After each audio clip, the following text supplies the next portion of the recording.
Hello guys! I'm so excited to be back in here. Wait, you can't really see me.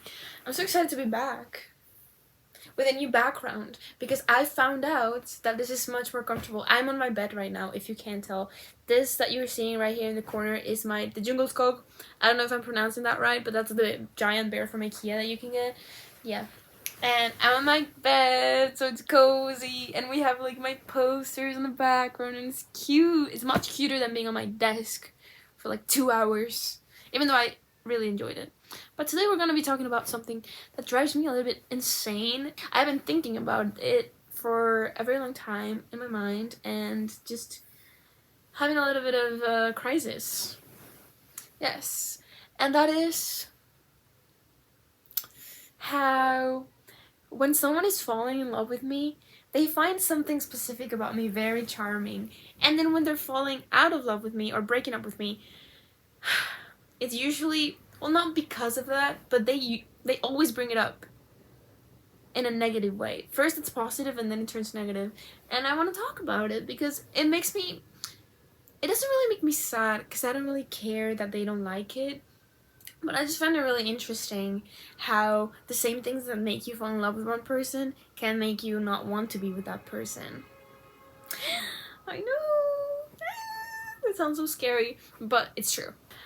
I remember when I was in high school, I had my first real boyfriend, and the first time I actually truly, completely fell in love with someone. My first love. And he used to tell me at the start of our relationship that he really liked how I saw the world around me, that I saw everything with rose-colored glasses, and I was living in blind optimism, trusting people, being super hopeful for the world and for others, just hopeful, that I'm so full of hope, right? And then that started making him really angry, because when he had problems or whatever, I feel so bad. No. When he was having a hard time, I would just be myself. I would be like, hey, it's gonna be okay. Everything has a solution. I would comfort him, but the way that I comfort, which is with hope. And, well, at first that was fine, but then he didn't like it very much, which I can understand. I know people like to be comforted in different ways, but this is how I operate. I'm sorry. And I've tried to change it, but it's just, it's what I think. It's what I truly think. I'm not saying it just because of toxic positivism or something. No, I really just think it's gonna be okay. Sorry. Second boyfriend that I had, he lasted 3 weeks, so I don't think he really had time to grow to hate it. But when he was getting to know me, he would really take notice of how optimistic I am. I feel like I'm being very I'm so nice, I'm so happy, I'm so perfect. But it's just the facts. It's just what I've been told, okay? I've never claimed to be. This is what my sister says to me. Whenever I say something mean, she tells me, yo nunca me las di de good vibes. I don't know where this comes from. I don't know if this is a reference to something or if it's a TikTok audio. I have no idea where this comes from, but I found it so funny. It means basically I never claimed to be good vibes. Which is true. I've never claimed to be good vibes until now for this video, but people always tell me that that I'm good vibes, so I guess I am. He really told me, oh, I love how optimistic you are and how much hope you have. It's always with the hope. People love that I'm hopeful, and then they hate it. And then oh my god. And then for the last boyfriend that I had, it was the same thing as the first one. It was oh, I love how happy you are, you're so happy all the time, you always have energy, blah blah blah. And then at the end, it's you need to calm down, you need to lose your hope. He didn't exactly say this, but it's always what they're asking, because I never give up. When I'm in love forever, okay? And I never lose hope, which we're gonna talk about this more, but you know, for other people, sometimes I can see how it's a little bit inconvenient for them, because sometimes it's like, oh, I think maybe we need to break up. I think this relationship has come to an end, but I never lose hope. So I'm like, no, we can fix this. Don't worry. And I can see how that might be a problem for someone who does not have as much hope as me. Yeah, I've just been thinking a lot about this because, you know, when I don't know if this is a universal experience. I think it is because my friends have this too, but you're like thinking about a past lover or someone that you like. You think, oh, what if he just came to my house right now and told me he loved me, you know? And I don't know if people who think this think that it will actually happen, but I'm convinced that it'll actually happen. Like, I think, yeah, that makes sense. Of course he's gonna knock on my door right now and tell me that he loves me. Obviously, that's what's gonna happen because I want to do that. And I actually, like, I'm like, give it a minute, he's gonna come. And I never lose hope until the day is over and I'm like, oh, he didn't come, lol. And then I go to sleep. And then the next day is the same thing. I'm like, no, today he's gonna knock on my door and he's gonna tell me that he loves me and everything will be fine. And that day has not come yet. But for some reason, even though I'm disappointed every single day, I still can't lose hope. And I really don't know how to lose hope. And I'm not saying that in like a, you all should be like me and be more happy. No, it's a problem because I need to lose hope. I need to stop expecting things to happen that won't happen and that are unrealistic because they never do. So today I went to Victoria's Secret because I watched the fashion show, of course. I'm a fashion student. And also I'm specializing in lingerie. So of course I watched the fashion show. And of course I know about the Tsui bra. If you don't know, I don't even know if I'm pronouncing the name right, but Tsui is a member from TWICE, the girl group, and they performed during the Victoria's Secret fashion show, during the pink section, and, well, the pink runway, and let's just say the girls looked amazing, so I was like, oh, I want that too. So I went to Victoria's Secret today after my class, and I found out that they don't have the brand pink in Paris, well, in France, or in Europe. Like, they only have it in the United States, I think. But I feel like I've seen it in Mexico. So, I guess in America. I don't know. But it was a very big disappointment because I really wanted that bra. Yeah, after that, I thought, well, since I'm not spending this money on that bra anymore, then I'm gonna go to the cinema. So I went to the cinema. And the only movie that was playing at 3 p.m. was When Harry Met Sally. And I've never watched that before.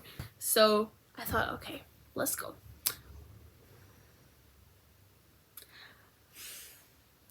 Movie was beautiful. It was so good. It was just what I'm talking about. Like, just the hope that someday it will happen. Because I don't know if you've watched this. If you haven't, then maybe skip until some minute that I'm gonna put here. But there will be spoilers ahead, okay? Yeah. So, in the movie, there's this little transitions where they get old couples to tell the story of how they met. There's some stories of those couples that are like, oh, we met here, blah, blah, and then we broke up, and then like 5 years passed, and we reconnected, and now here we are 35 years later and we're married. And I'm like, okay, calm down, because I'm gonna cry. And even the actual movie is like that. Like, they meet and then 5 years pass and nothing happens, and then another 5 years pass, nothing happens, and then in the end he says we got together and 3 months later we got married. That's it. It's all it took was 3 months. And then she stands there and she's like, yeah, 12 years and 3 months. And I felt that in my soul. But not in a good way. Well, I don't know if it was in a good way or in a bad way, but I was like, Oh, this is scary because I feel like that's me. Like, I could wait 12 years and 3 months and still be expecting the love of my life to knock on my door and be like, hey, I love you. And it's very scary. It's very scary. I actually, like, I need to lose this hope. I need to lose it. Now I'm on I'm on my ex-boyfriend's side when they break up with me. It is a problem. I see it now. Please take it away from me. So what I've decided to fix this problem is that I will no longer believe in love. Whenever I make these videos, I am so worried that I'm not making any sense at all, because I'm literally just saying what I'm thinking, and usually what I'm thinking is just like, my mind works like this. There's like black. Well, it's not really black. I would say it's like gray, and not even that dark gray. It's just like a normal warm gray. Right? I'm painting the picture of my brain. And then there's just like random thoughts that pop out everywhere. And when I'm talking, I'm putting them together while I'm speaking. But they're not really together in my mind. They're just like everywhere. So I'm really worried that nothing that I say is actually relating to the other things that I'm saying. But no one really watches these videos anyway, so it's fine. What was I talking about? Oh yeah, I gave up on love. But not really, but yes. Or at least I'm trying to give up on love. I'm trying to erase any hope that I have for love. Because usually the things that I hope for don't happen. And I don't even mean in love. I mean in everything. I'm a pretty imaginative person. I'm like, yeah, today I'm gonna be walking around the city and Benedict Cumberbatch is gonna bump into me and then we're gonna become best friends, and that is completely realistic. And like, it's like I know it's not, but I don't believe that it's not. I don't know if this makes sense. But I am way too delusional is what I'm trying to say. Too delusional. Like, too delusional. To a point where it's a problem. I am watching a bunch of rom-coms and just reminding myself over and over again, this is not real. They're only doing this because they're getting paid. But wait, I forgot to mention. Yeah, so usually the things that I hope for do not happen. And then I have disappointment. I don't care about disappointment. I don't mind. It's not an obstacle for me. Like, that's the thing that I think people don't really get when they meet me. It's so weird talking about this. It's like, I don't know, I feel like me estoy halagando mucho, ¿saben? But yeah, I think people don't understand that disappointment doesn't really affect me. I don't care. It's like, yeah, that was disappointment, so what? And of course it's different because some disappointments are bigger than others, but I feel like every day I get disappointed in so many little ways. This is so sad. That honestly I don't really care anymore. And I feel like the disappointment is part of the fun of having hope. I think disappointment is really not that big of a deal. I am playing a mind game with the universe right now. It's like shadow work, but not really. But how shadow work works is that you identify something in yourself that you don't like a fault. For example, I'm a very jealous person and I compare myself a lot. So I'm just, instead of being like, oh, I can't do that and push it away, I'm gonna be like, yes, that's me, and push it towards me, will pull it towards me, and just do it like 100 times more powerful. So instead of being like, oh no, I shouldn't be thinking of this, I will be like, yes, that girl has amazing hair and I'm jealous of it, so I'm gonna copy it. I'm gonna style my hair the exact same way that she does it. And you know what's gonna happen? One, I do it and it doesn't feel like me, so now I can throw it away and I'm not jealous of it anymore. Or two, I do it and I really like it, so now I know a different way to style my hair that I really like. That's how shadow work works. Work on your shadows. That's what it means. Honestly, what bothers me the most about my love life is that I've never really looked for love. Love always comes to me without me asking. Like, the one time that I kind of did was when I signed up for a dating app, but even then I wasn't really looking for anything serious, and somehow I ended up in a very long situationship and then relationship. And yeah, I've just never really been a fan of being in love. I read a lot of fan fiction. I have enough there. But for some reason, I just keep putting myself in these situations and then being really heartbroken after. So I'm really gonna go much more powerful into that part of myself that doesn't want a relationship, has never wanted a relationship, has never wished for love, and I'm just really gonna give up all hope on love. And because my hopes usually don't work out, then maybe if I have no hope, it will work out. You know?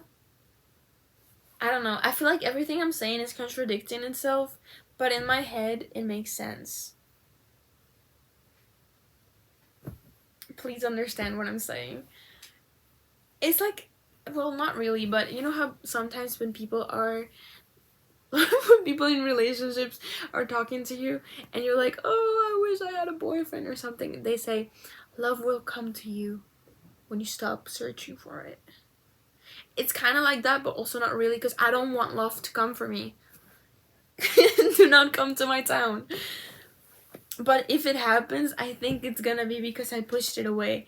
But I mean, if it happens in a real way, because I don't want any more little dates. I don't want any more small short relationships. I don't want any more situationships. I want to push it away so hard that the only way that it can crawl back into my life is if it's the real thing. You know? Does that make sense? I hope that makes sense. But yeah, that's what I've been thinking about. And also because I don't want to change who I am. I don't want to stop being a hopeful person. So even though I am giving hope on love, I am just redirecting all that energy, all that optimism, all that positivism on female friendships. Because for the first time in my life, I think I have friends.